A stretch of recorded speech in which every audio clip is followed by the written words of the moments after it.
नमस्कार, स्वागत है आपका न्यूज इंडिया में। मैं हूं आपके साथ राकेश टंडन। आज हम आपको 5 बड़ी खबरों का विश्लेषण देंगे। पहली खबर में हम बात करेंगे एलॉन मस्क के बारे में। अब राजनीति में भी होने जा रही है बड़ी टक्कर। एक तरफ अमेरिका के पूर्व राष्ट्रपति डोनाल्ड ट्रंप होंगे और दूसरी तरफ दुनिया के सबसे अमीर शख्स एलन मस्क। जी हां, अब मस्क सिर्फ रॉकेट नहीं उड़ाएंगे, अब वो वोटों का तूफान उड़ाने की तैयारी में है। एलॉन मस्क ने बना दी है अपनी खुद की अमेरिकन पार्टी और ऐलान ने किया है कि अब अमेरिका को उसकी खोई हुई आजादी वापस दिलाऊंगा। ट्रंप के लिए यह सिर्फ एक ऐलान नहीं बल्कि सीधी चुनौती है। तकनीक के बादशाह की राजनीति में एंट्री हो गई है।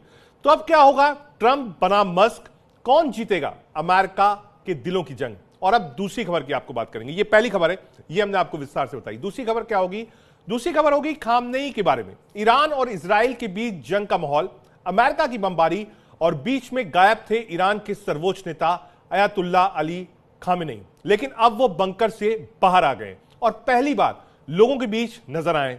सवाल ये, इतने दिनों तक कहां थे खामेनेई? क्या वाकई किसी गुप्त बंकर में छिपे हुए थे?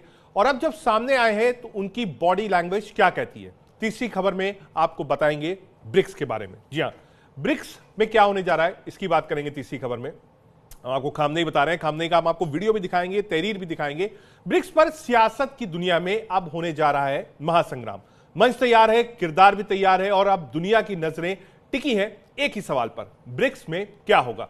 ब्राजील, रूस, भारत, चीन और साउथ अफ्रीका 5 बड़े खिलाड़ी हैं, लेकिन अब इस मंच पर नए चेहरे की एंट्री भी तैयार है।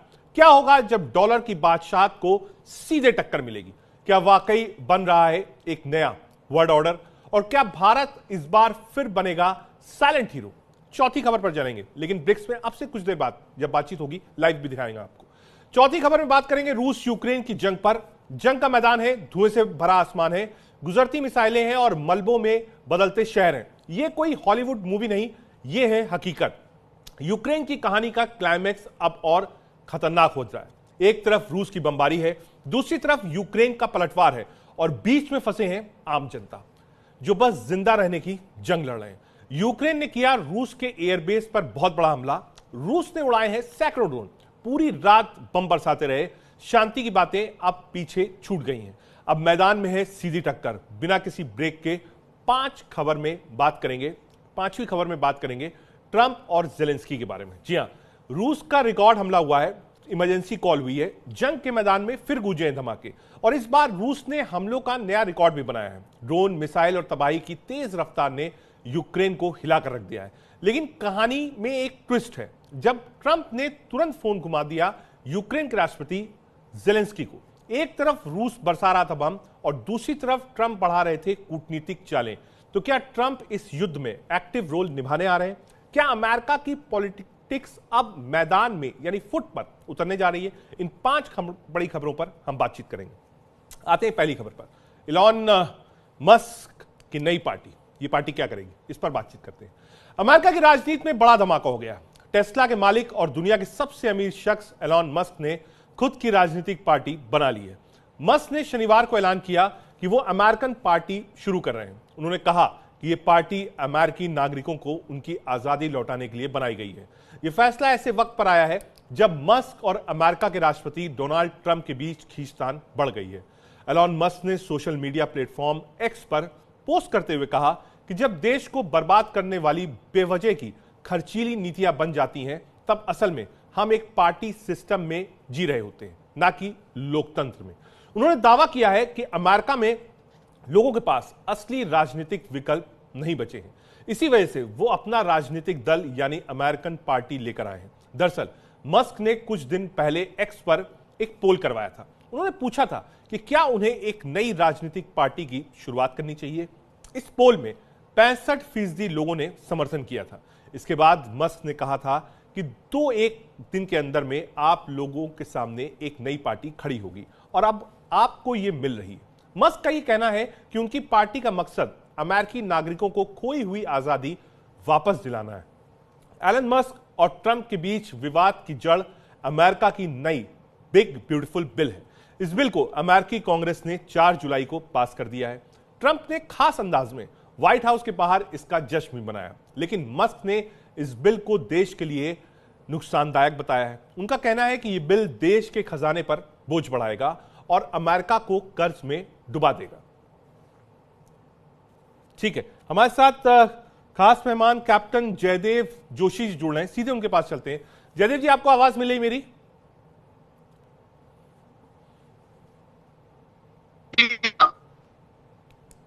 ठीक है जयदेव जी, जी मुझे आवाज आ रही है। ठीक है, ये जो पार्टी का ऐलान किया है, क्योंकि टकराव था, पहले दोस्ती थी, साथ में कैंपेन किया, फिर टकराव था, बिलो द बेल्ट टकराव था, और अब राजनीतिक पार्टी बनाना। यस डेफिनेटली, जो ये देखा जा रहा है ये एक अनप्रेसिडेंटेड टर्न ऑफ इवेंट्स है अमेरिका में। इस तरीके से कभी भी अमेरिका में कोई भी राजनीतिक मूव नहीं हुआ है। सबसे पुरानी डेमोक्रेसी आज के फॉर्म, जैसे हम कह सकते हैं कि भारत में गणराज्यों की सिस्टम बड़ी पुरानी थी, पर अभी के हालात में आधुनिक टर्म्स में सबसे पुरानी, सबसे कॉम्प्लेक्स और सबसे बृहद 50 जितने स्टेट्स अलग अलग राज्य के साथ, और वो भी बड़े बड़े राज्यों के साथ अमेरिका में इस तरीके से डेमोक्रेसी चलती रही है। डेमोक्रेट्स एंड रिपब्लिकन्स अपने अपने अलग विचारधारा के साथ पॉलिटिक्स करते रहे हैं, पर इस तरीके से किसी राजनीतिक पार्टी का उदय होना ये देखा नहीं गया है पिछले कई दशकों में अमेरिका में।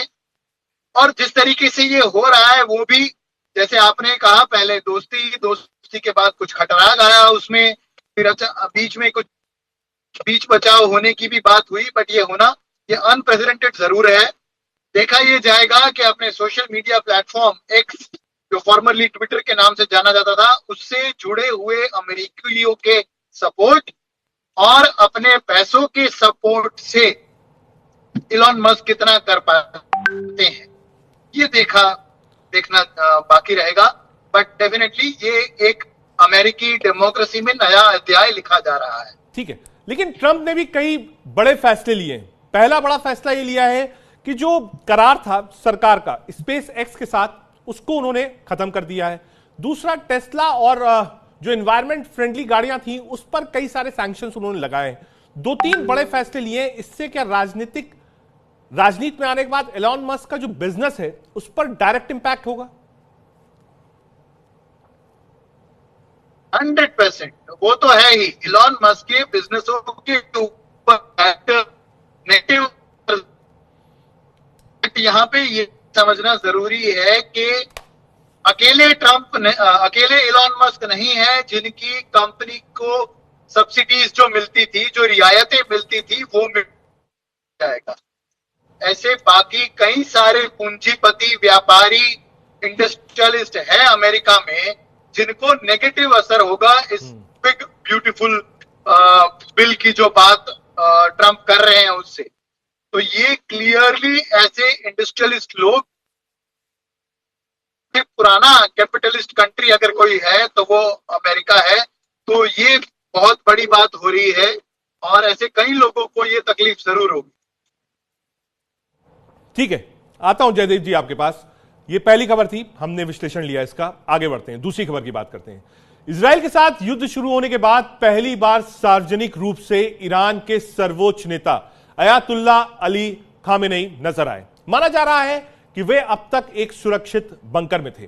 खामेनेई तेहरान में आशुरा की पूर्व संध्या पर आयोजित एक शोक धार्मिक समारोह में शामिल होने आए थे। ईरान की सरकारी न्यूज एजेंसी IRNA के मुताबिक खामेनेई को एक मस्जिद में लोगों से मिलते और उनका स्वागत करते देखा गया। वहां मौजूद लोग इमाम हुसैन की शहादत की बरसी मना रहे थे, जो शिया मुसलमानों के लिए एक बहुत अहम दिन होता है। 86 साल के खामेनेई भीषण युद्ध के बीच सार्वजनिक जगह पर नहीं दिखे थे। राज्य टीवी पर उनके भाषण को दिखाया गया था।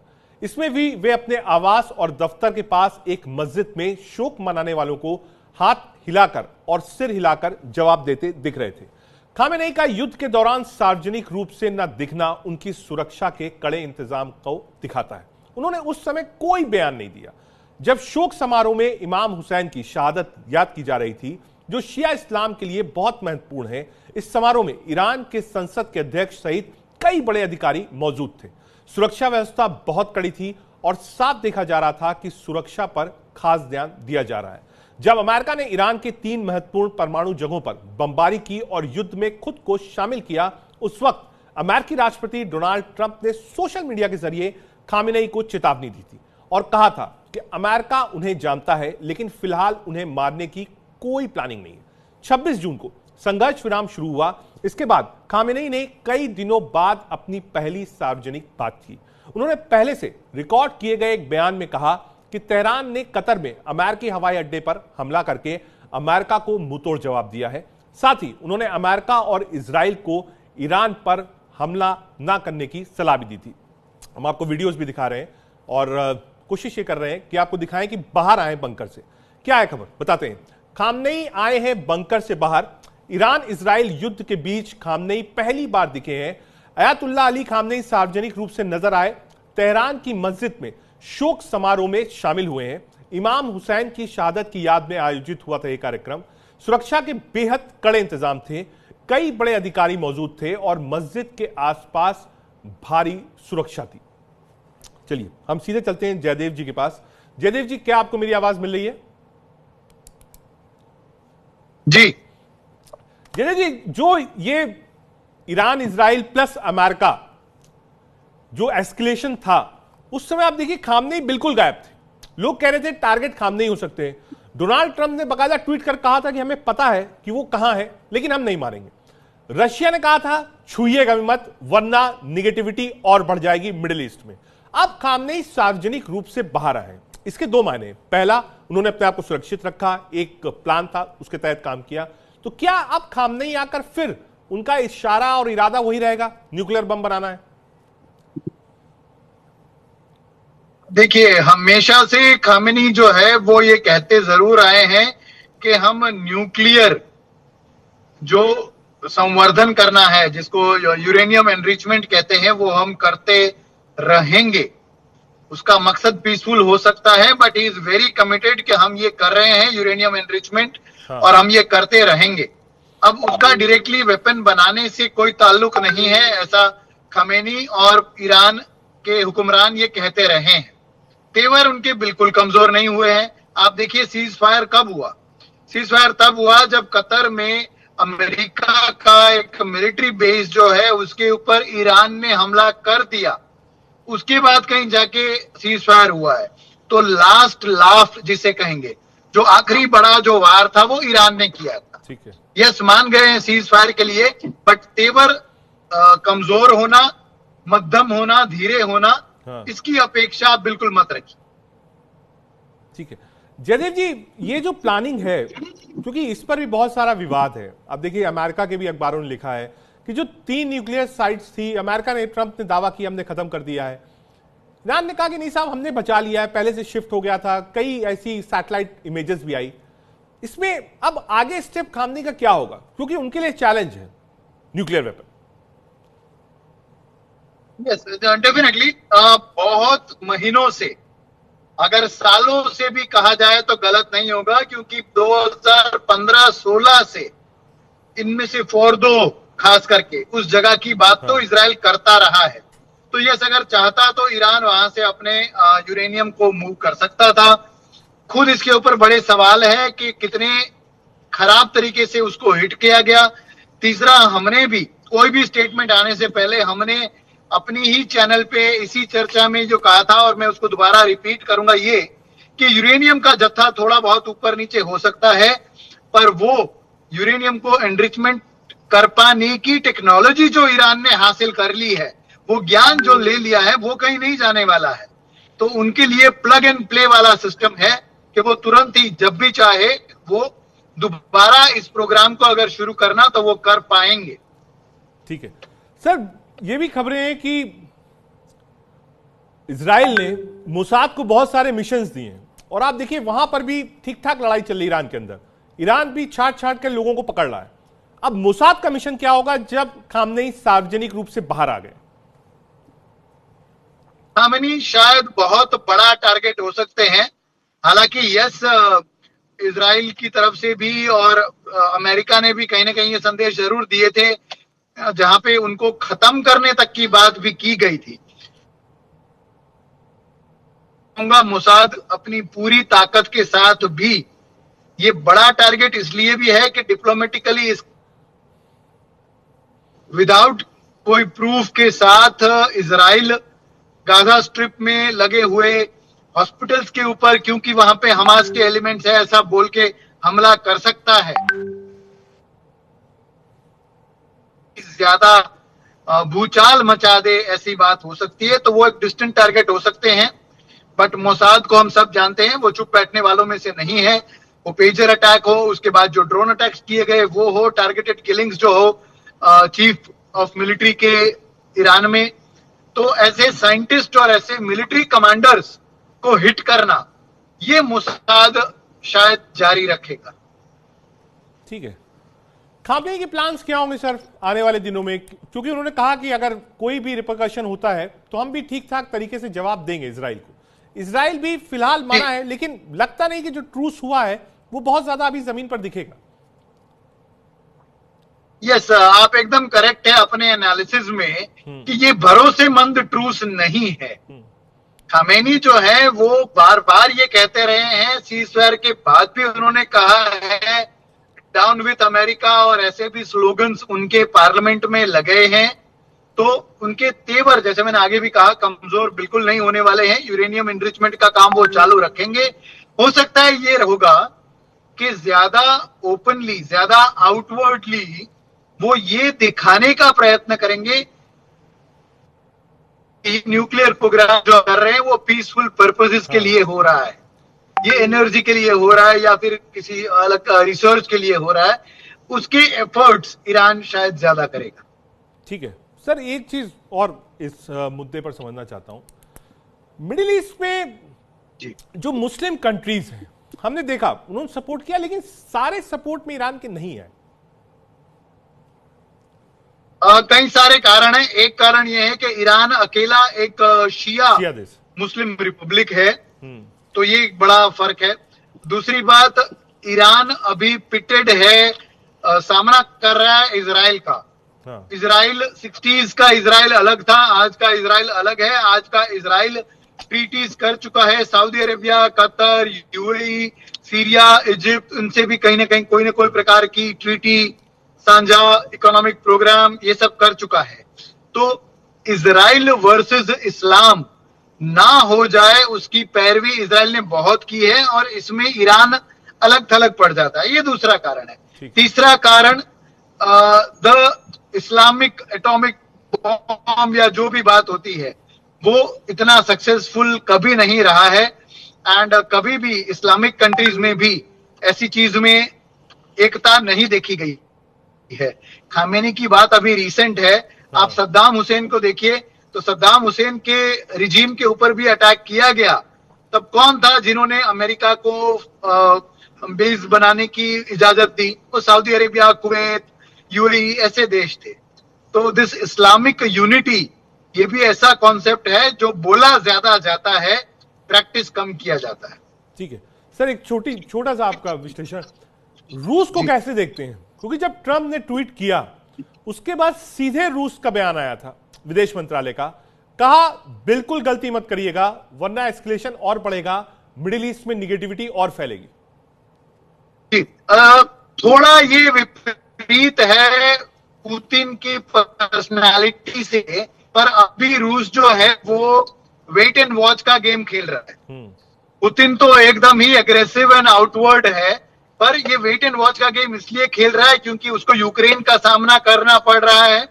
यहां तक कि नॉर्थ कोरिया के ट्रूप्स, उनके सैनिक जाके इस लड़ाई में शामिल होना पड़ रहा है।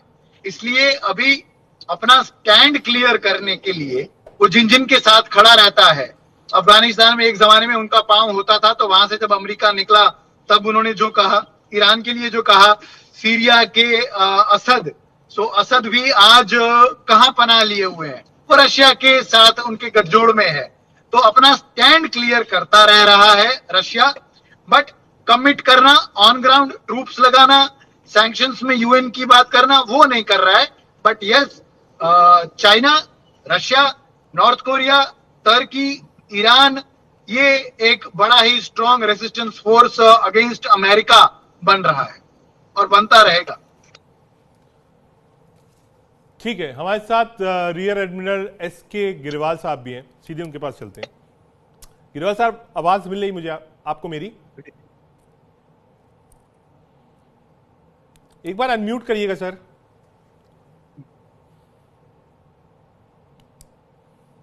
I can hear. Okay, I am going ahead. Sir, मेरा ही कहना है कि ये जो ट्रूस थी, जो हम डिस्कस कर रहे थे, वो ट्रूस कब तक रहेगी नजर नहीं आ रहा। आप देखिए, हमास ने भी कहा कि नहीं साहब इसको रोकिए, हम तैयार हैं, लेकिन वो भी टाइम टेकिंग प्रोसेस है। अब ये ट्रूस कब तक रहेगी? क्या अमेरिका का दबाव होगा कि आगे जंग ना हो, या ईरान के जो मिशंस हैं, जो सोच है न्यूक्लियर बॉम्ब को लेकर, वो कंटिन्यू करेगी और उसके बाद फिर एस्केलेशन होगा? मेरे अंदाजे से इस टाइम इजराइल अपना हिसाब किताब देख रहा है कि वो कितनी लड़ाई लड़ सकता है। उसको रिकूप करना है इजराइल को। वो इजराइल के लिए टाइम ले रहा है। अमेरिका, हमास के ऊपर प्रेशर है, मैं मानता हूं, लेकिन ये ट्रूस जब तक नहीं चलेगी जब तक ये इजराइल और अमेरिका के हित में है। वो ईरान के लिए नहीं सोच रहे हैं इस टाइम ईरान एक तरह से इजराइल के ऊपर भारी पड़ रहा था, इसलिए उन्होंने रुकवाया है। ठीक है, एक छोटा सा ब्रेक लेना है सर, आप लोग कहीं मत जाइएगा, एक छोटा सा ब्रेक लेना है, एक छोटा सा ब्रेक, और उसके बाद आपको बताएंगे जेलेंस्की और ट्रंप के बीच में क्या बातचीत हुई। एक छोटा सा ब्रेक, कहीं मत जाइएगा।